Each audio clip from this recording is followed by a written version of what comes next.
what is going on? Literally, what actually is happening in this book? The side character was a hedgehog. Literally, a hedgehog follows her around and helps her out with her tasks. I loved it. Hey y'all, oh my god, I'm so excited. This is my first video ever being filmed in my new place. I'm so, look at the brick, look, I have brick walls, oh my god. Okay guys, I'm pancake, stop it. She's already moving my stuff. Okay, hello, hi. If this is your first time ever seeing me, my name is Emma, and I'm here today to talk about all the books that I read in the month of August. This is not the full list. Okay, there were a couple of digital books read. In total, I read 14 books last month. That equaled out to 5,190 pages. Getting into some stats real quick, thank you as always to Storygraph for existing. Without Storygraph, I would not have these stats available. So when we look at mood, I had 10 books labeled adventurous, 8 labeled mysterious, and 7 labeled as dark. Page number, I had 4 or 28% under 300 pages, 9 or 64% between 300 and 500 pages, and then I just had 1 book or 7% that was over 500 pages. Genre, okay, the top genre was fantasy. I had 12 books labeled fantasy, and that was my largest genre by a huge margin there. And then star rating, I didn't write down the average. I believe it was exactly a 4.0. I believe it was a 4.0 star average rating, but it'll be up here regardless. So I had 1 2-star rating, I had 3 3-star ratings, that was 5 4-star ratings, and then 5 5-star ratings. It was a good month for me, ladies and gentlemen. Getting into what I read, starting from the very beginning, the first book that I finished and read in the month of August was How to Summon a Fairy Godmother from Laura J. Mayo. This is the first book in the Fairies and Familiar series. I gave this one 4 stars because I had such a fun time with it. Okay, drop me in the middle of any Cinderella readaptation, adaptation, spin-off, anything, I will eat it up. I love a Cinderella story. Pancake. In this book, we are following one of the ugly stepsisters to Cinderella. Cinderella has been married off by the prince, and the stepsister finds out how she summoned a fairy godmother and decides to summon one for herself. However, as it is with fairies, you have to enter into a bargain with them if you actually want something. They won't just do something for you. You got to do something for them first. So our main character here is doing a lot of tasks for this fairy godmother. She is trying to get out of this impending doomful marriage that her mother has set her up with this ancient duke who's like 95 years old, and she does not want that life. She doesn't want it. Okay, she wanted the prince, but Cinderella got the prince, so now she's just trying to get out of this betrothment. Is that the right way to say that word? But she's betrothed to this ancient duke that she does not want to marry, so she summons the fairy godmother to try to get out of it, and she just learns about sympathy and empathy along the way. There are a lot of good side characters. Okay, there's some animal side characters, okay, hence the familiars part. There's a very sleeky, sexy fox who follows her around, who may or may not be familiar, and super cute, and the whole book was just really cute. I had a great time with it, and like I said, I love Cinderella readaptations, so sign me up. Okay, I had a good time. Next book I read was another Kindle Unlimited. It was The Seventh Bride from T. Kingfisher. I give this one 4 stars because T. Kingfisher does not miss. She is so good at writing these exemplary, is that, yeah, fantasy stories. She drops you into the middle of the forest with a great character already fully fleshed out, ready to go. We have side characters galore who have great stories to tell and great stories to accomplish throughout the book. We have a task, we have evil men, we have adorable furry side characters. Okay, in this book, the side character was a hedgehog. Literally, a hedgehog follows her around and helps her out with her tasks. I loved it. Okay, so our main character, she's been married off to this man. She's of course scared to be with him. Like, she doesn't know him. He's older than her. He lives far away. He takes her away to his castle. But what really sets her off is that when she gets to his castle, there are 6 other women residing inside and outside the castle who are also his wives, okay? We find out that he is obviously very evil. He has some reason for keeping these women here. He has some reason for continuing to marry women on top of the marriages that he already has with these women that are inside and outside this house. He is very torturous, he's very evil, and he knows that she doesn't want to be married to him. So he uses that to his advantage. He says, if you complete this task, I will not marry you tonight. If you fail this task, I will be marrying and consummating the marriage tonight. So she has all this reason to pick up her bootstraps and do these tasks for him. And she gets the help of the other brides, the other wives along the way. It was such a great tale of female friendship and female bonds and working together and defeating an evil man with like a cute little hedgehog on the side. Like, it was so good, you guys. T. Kingfisher, she does not write long books. She is very good at a short, snappy book that is just fully fleshed out, amazing. I can't get over her side characters enough. I can't get over her comedy enough. She's just a fresh writer. Like every book I've ever read from her feels amazing.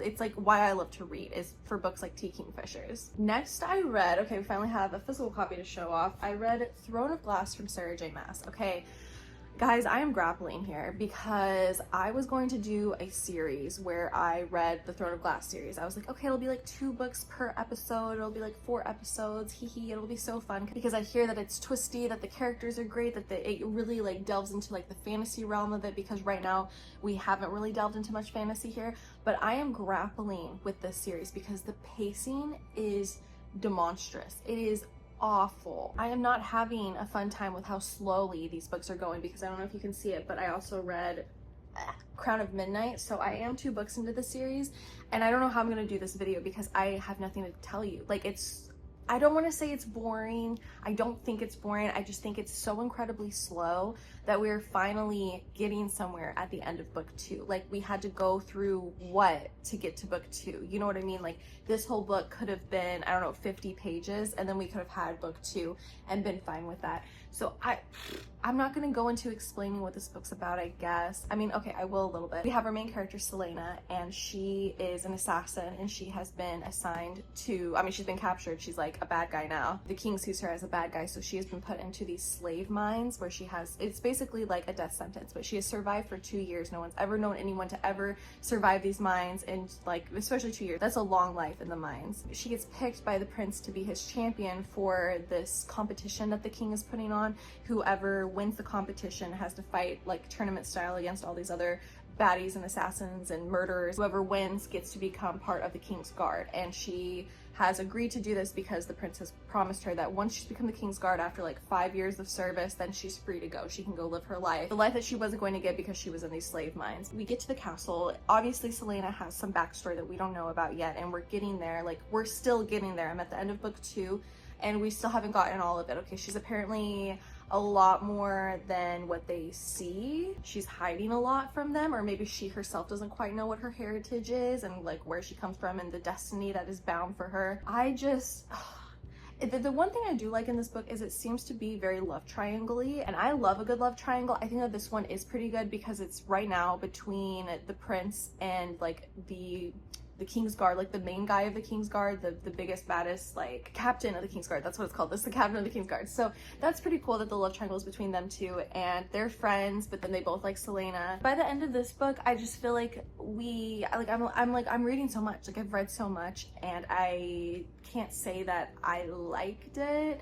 It felt really slow. I kind of want to just breeze through the rest of the books instead of having to film about them, because I'm like, what do I say? Like, literally, what do I say? And then knowing me, I'm gonna end up saying a lot because I can never stop talking, and then the video will just be like 3 hours long for me to edit, and then I'm gonna be like, what was this video even about, you know? So I don't know. I'm still grappling with it. Would you guys like to see a series about this series of books? I don't know. Maybe I'll do more like a spoilery one where it's like, oh, in case you don't want to read it, let me tell you everything that happens in these books. I don't know. I'm not enjoying these so far. I gave this one 3 stars, and honestly, I might as well just talk about the Crown of Midnight. I was gonna go into like order of like what I read, but I gave them both 3 stars. This one picks up right after the tournament, so I mean, you can guess what happens here if you want to. And we're just getting more into the revelation of these characters. Okay, one of the characters is a lot more magical than he or she might have seemed in the past.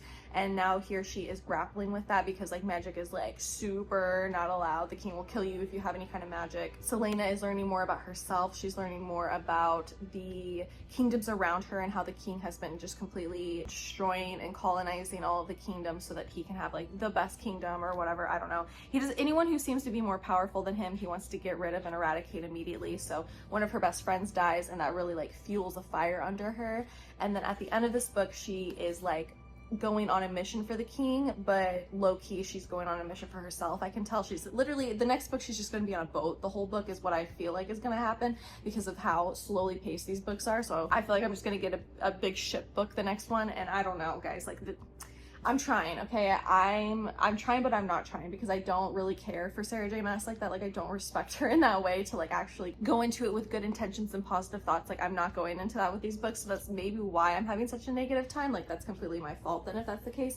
Or maybe the books are just really slowly paced and a little boring. I don't know. But that is Throne of Glass and Crown of Midnight. Gave them both 3 stars. And next I read Fallen. I need to take these back to the library ASAP. Okay, I have so many library books I need to go back. But anyways, I read Fallen by Lauren Kate. I ended up giving this one 4 stars. It's the first one in the Fallen series. I read this book as a teenager and I loved it. Okay, it's about fallen angels and we have our main character here. It's a super gothic atmospheric book. Okay, she goes to a boarding school. She is like dealing with a lot of problems at home, and so they decide that the best place for her is to go to like this boarding school.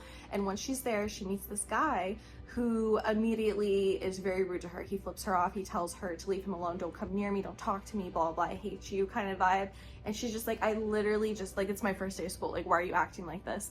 She just finds herself being more and more drawn to him. And we end up finding out that there is some kind of like reincarnation element to the two. And I love that. I love that as a storyline. And I wish a lot more fantasy books would have a reincarnation kind of vibe. I don't know. If you have good reincarnation fantasy books, please recommend them my way, because I do enjoy those a lot. But anyway, it has to do with fallen angels. Okay, it's very gothic. The atmosphere is insane. Like, literally for detention, there's like the cemetery for detention. They have to like clean the angel statues and clean the headstones for detention that in the cemetery. Like, it's just like the vibes are there. Okay, like there's always a crow cawing. There's always crunchy leaves to stand on. Like, it's just, the vibes are absolutely there. And it's a great fall book. And I just want to kind of breeze through the rest of the series just to remember why I liked it so much, because I don't remember what happens. But yeah, it's 4 stars. It was fun. I love gothic books. That's that. Ooh, okay, next I read Draco Malfoy and the Mortifying Ordeal of Being in Love. This is by Is This Self-Care? It is an AO3 fanfic, okay? It's actually the fan fiction that's behind the traditionally published book. Oh my god, wait, I don't remember. What's it called? The Irresistible Urge to Fall for Your Enemy by Bridget Knightley. I have 2 copies of this book. I have the regular hardback, and then I got this beautiful edition. I believe it's from Illumicrate. Yes, it's gorgeous. I wish I had it here with me so I could like show you, like open it up, because it's absolutely beautiful, but one day I will. My books aren't here yet. I didn't like preface that. None of my books are here. I literally just have the books that I read last month, and then like 1 or 2 books and a couple library books, just like keep me satiated, because we don't have bookshelves up here yet. Okay, if you can look past the noise, I currently have a dehumidifier on here so that my books don't get moldy as they're being left here alone. It's so sad, but literally I just had to show it to you guys because it's so gorgeous. I could not just like not show it to you. So these are the end papers there, and then look, this opens up like that. Like, what? I've never seen a book cover like this in my entire life. I love how that looks. So then you open it up, and then like that's an inside joke. It's super cute. And then on the other side, okay, cute. Literally, like, are you freaking kidding me? It's like one of the most gorgeous books I've ever seen in my life. I am so obsessed with this edition. Oh my god. That is the traditionally published version of Draco Malfoy and the Mortifying Ordeal of Being in Love. Okay, so this book, this freaking story right here, this has become my comfort story. I cannot wait to reread it. I'm actually dying to reread it in this moment in time right now. It's so light and fun and fluffy and cute. It's Draco POV. It's a Hermione fanfiction. I don't know if I prefaced that. The premise of the story is that it's well after Hogwarts. They're all adults, well into their career. Okay, Harry won the war. We're all good. Voldemort's dead. Draco has become an Auror. He actually works with Harry and Ron, and they have like a funny dynamic, like a funny cop work dynamic, okay? And then Hermione is obviously just the most brilliant and well-established witch of the time, okay? She is a healer, a professor, a scientist, so much more. She works in medicine, like in Muggle medicine. She like works at the local hospital, okay? Like, she has just accomplished so much in her life. And Draco gets an assignment from, I think Tonks is like the head of the Auror, like she's like the head of the department there. He gets an assignment from her to protect Hermione. Okay, Hermione has become his principal. And the reason for this is because she has become upon a revelation. Okay, she has been experimenting and has come up with a really top secret, high profile, I don't want to spoil it, but this experiment that has proven to work, that will just kind of change the course of the wizarding world, okay, of the world in general, honestly. And once it gets out that she has created and founded this antidote to something, a lot of people are going to be mad, okay? A lot of evil people are going to be really upset with her and going to want to like come after her. So it's up to Draco to keep her safe. He's like her bodyguard, okay? So he puts up like all these charms around her house. He has this ring that like if he feels her heart beating, if it really fast or anything, you know, if danger's around, she can definitely like ring for him, and he'll like, you know, he's there to protect her. She is his principal. But as this is happening, he's like slowly falling in love with her. The reason why I loved it so much was just the characterization of Draco. I absolutely loved it. I loved it so much, and the writing was so good. It makes me so excited to read the Irresistible Urge to Fall for Your Enemy. There are a couple of Hermione fan fictions being traditionally published this year, 3 big ones in fact. I can't lie, like I'm most excited to read this one just because I know what the writing is going to sound like. Like I already know the voice in my head of what Draco's going to sound like, and I don't know if this book is actually going to be dual POV, if it's just going to be straight up Draco POV like the fanfic was. I don't know, I'm just rambling at this point, but guys, this was 5 stars. I absolutely loved it. I would read it again and again and again and never get sick of it. I loved his characterization so much. I loved watching him fall in love with her. It was just like, romance is real, you know what I mean? This is that kind of book that makes you realize that romance is real. I read these all at different times throughout the month, but I read volume 29, 30, and 31 of My Hero Academia. I am pretty far into it now. I believe I'm on volume 33 right now over there, and it's just getting better and better. Like, if this is your first time ever watching me talk about My Hero Academia, okay, I love the show. I've read majority of the manga, and I was reading it when it was coming out chapter by chapter online, but then something happened, like I got a new job or just something in life happened, and I never ended up finishing it. So I'm going back through and rereading all of them to finally be prepared for the next season that's coming out in October. Literally, it's coming out in like 15 days. And so I have 15 days to finish the whole series before I watch the anime on TV. So I'm slowly making my way through, and I was able to get through 3 volumes last month. Next, I read Water Moon from Samantha Soto Yambao.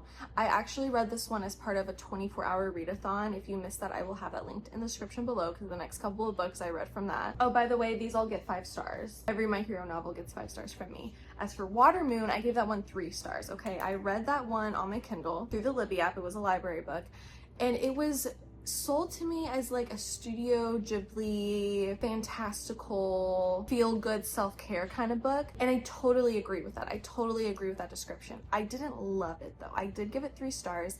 It kind of felt like a lesson was to be learned, a lesson was to be had on every chapter, okay? We have our main character, and she and her father own a pawn shop, and it looks like a ramen shop to everyone else outside in the world. So if they go in expecting ramen, they get ramen, okay? It's a regular ramen shop. But if they go in and they seem to have an issue or something that they want to get off their chest, maybe instead it will turn to the pawn shop that's actually there. So they go into the pawn shop, and the job of this daughter and father is to gather people's secrets, gather things from people, and these secrets are what fuel the world that they're from, because it's kind of like a different magical realm, like maybe the earth like turned upside down kind of thing. And the more secrets that they can get from people, it's kind of like the gas that fuels their world, right? Well, one day she wakes up and her father is missing, so she's getting ready to go out on an adventure to find her father. But then this man, a physicist, walks into what he thinks is a ramen shop, ends up being a pawn shop. She's like, I'm sorry, we're closed, you know, I got things to do today. And he's like, whoa, this is very weird though. I would like to know more about this. What's going on? Oh, you say your father's missing? Well, let me help you. He's very infatuated with her, okay? He immediately becomes enraptured. He wants to know a lot about her world, and she's willing to tell him. They slowly start to fall in love. They go through just so many cool magical elements. It is a very fantastical book. It does feel like a Studio Ghibli movie 100%, and it is very feel good because it gives you a lot of good affirmations and life lessons. Like, for instance, they come upon this man who, I don't remember how, if it's like a message in a bottle, something like that. Like, he gets a message in a bottle all the time, and he's constantly has to like open up and read them, and that's like his job. And what are in these messages are things that people never had the guts to say. So if you never had the guts to tell someone how you really felt about them, that would be written down like as a message in a bottle, and he would be there to read it out loud, and he would have to like deal with the effects of that or whatever, instead of you having to deal with the effects of it. But also like you never sent the letter to the person that it was supposed to go to, and so now like what could have been kind of thing. And so the lesson in that is to always speak now, speak your mind, let people know how you feel, don't hide behind what you think their feelings might be, you know, be yourself, and like you'll live a better life that way. So there are a lot of morals of the story within this book, and if you like books like that, this one is super good. Like you will love the relationship between the two. The relationship between her and her parents is very diabolical. The ending was super good. It has a lot of plot twists, and I had fun with it, but I didn't love it, and it felt kind of like a chore to get through a little bit. So I ended up giving it 3 stars, but not the worst thing I read this month. The worst thing I read this month would probably be The Sirens by Amelia Hart. This was an audiobook that I had been listening to for like 3 months because I could not get through it. I feel like I've talked about it so much too. I don't want to talk about it anymore, but I will right now. Okay, so we have 3 main characters in this book, and I don't remember anyone's name. I think it's Laura and Jess and Mary. It might not be Laura. I'm gonna call her Laura for now, okay, because I really don't remember. So we have our main character, Laura. She has gotten into a little trouble with this man in college due to like some actions in the way that he treated her, and she retaliated against him, and then she had to flee the college. So she decides to, you know, kind of like spend the weekend with her sister Jess. She goes to the area that Jess is in, but Jess is not there. The house looks super abandoned, and she ends up finding Jess's diary and finds out a lot of secrets about their family and a lot of secrets about Jess's life and the terrible things that she went through at the hands of a teacher in high school. And then we get another POV of this girl named Mary who has, I think it was Lucy. I think Lucy was the main character's name, not Laura. But anyway, this other girl, Mary, we are in her storyline, which is set hundreds of years ago at the time when British troops invaded and colonized Australia. And so they killed all the men, they burned down the villages, and then they wrapped up all the women to take them on a ship to bring them back to Europe to be slaves or maids or terrible things, okay, you can imagine. Their story is kind of like diary entries in a way, but it's not really diary entries because they didn't have a diary there, so I don't know like where she's writing this down, but it's her story of her and her blind sister on this boat with all these women having to deal with the men on the boat and like the terrible things that they have to go through, the ways that they have to survive on this boat. So we're getting those 3 POVs. We're getting Jess's diary, we're getting Lucy's story of her discovering about her family and her sister, and we're getting Mary's story. And all these women are very well connected with the water, with the ocean, okay? It's called Sirens. You can probably guess where I'm going with this. My issue with the book, and my issue is not necessarily with the story, my issue is with Amelia Hart, because I read her other book, Wayward, and it was very much a 3-person story, the same kind of thing about these women in different generations having to go through terrible things at the hands of men in order to unlock their true potential, in order to unlock their true power and what they really are meant to be as women in whatever society they live in.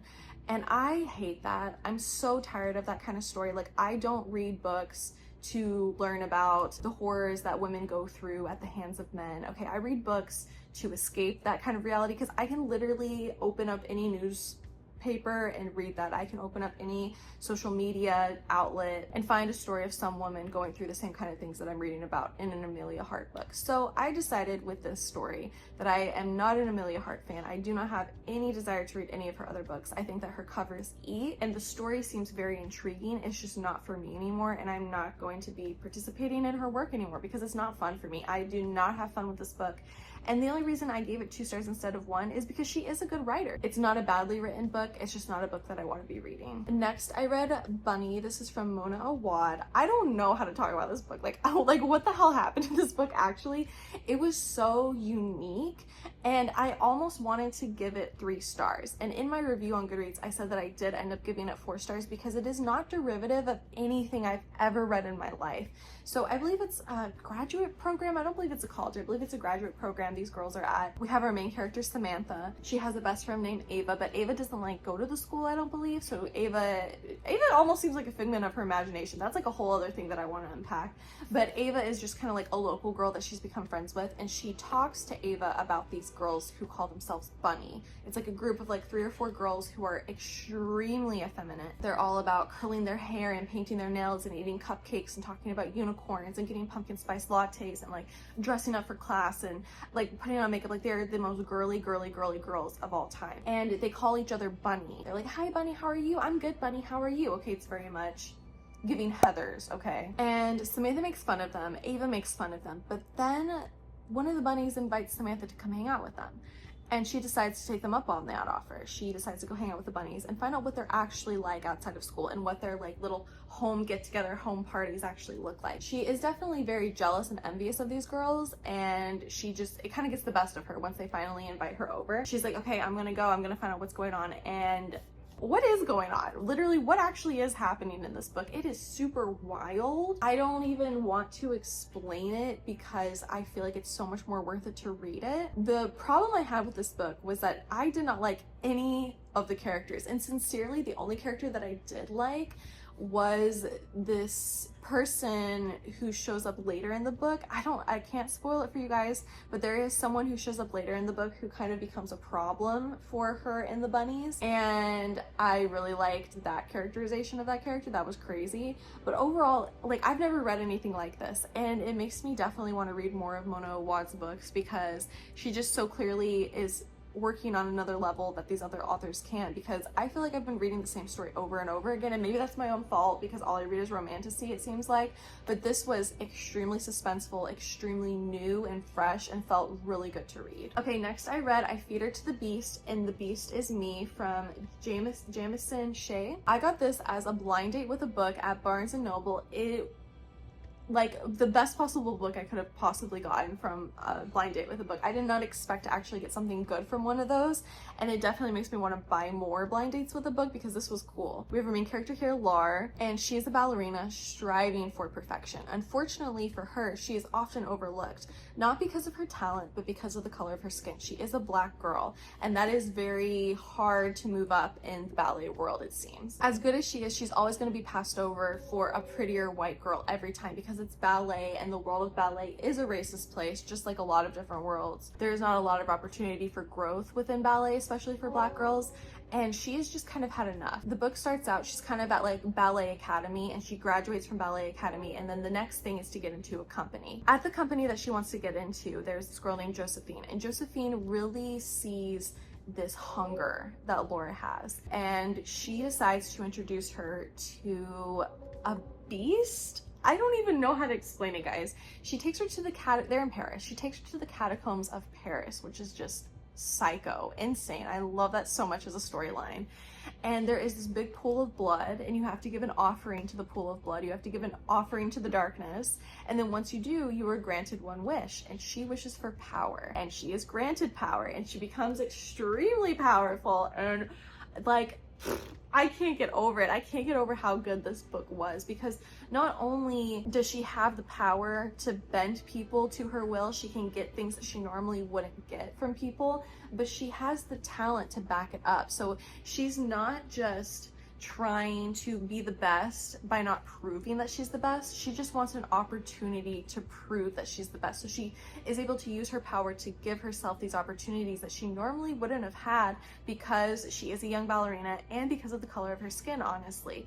And guys, like, it was so good. Like, what did I end up giving it? 5 stars. Yeah, exactly. I gave it 5 stars. It's apparently the first in a series. There is another book to come, or no, the second book is already out, and I'm gonna buy it. I can't wait to read that. I don't know where it's gonna go from there, because I thought that the ending was good enough. Like, we didn't need a second book, but I can see how it is a little open-ended and a second book could profit. But guys, like, if you need a recommendation out of anything I've talked about here, let it be this one, because this book was freaking just so good, just so different, and also exactly what I wanted to read at the same time. Like, I love a story of someone who gives up everything for the possibility of something, for the possibility of their dreams, who tortures their own body to get what they want to accomplish. Like, that's just, I love that sort of story of power, and this one just was exactly it, not including the fact that it's a ballerina book, almost a movie, the perfectionism that's within ballerinas, and like, I just, within ballet, like, I just love that as a concept. And then it's also set in the catacombs of Paris. Like, shut up right now.